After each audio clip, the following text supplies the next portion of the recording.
দুপুরের মেনুগুলো তো তোমাদের সাথে শেয়ার করলাম, তো এখন আমরা খেতে বসে পড়েছি। কি সুন্দর ডোকাগুলি না।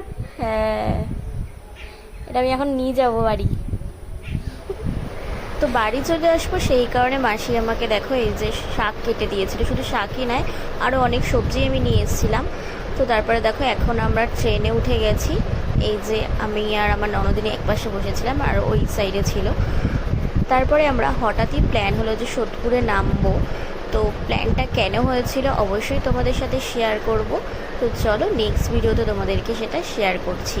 আর দেখো ওখানে সোদপুর থেকে নেমে আমরা উঠে গেছিলাম আর কি অটোতে। তো অটো করে আর কি সেখানে এখন আমরা যাচ্ছি। তো কোথায় যাচ্ছি সেটা দেখতে হলে আমার নেক্সট ভিডিওর জন্য ওয়েট করো।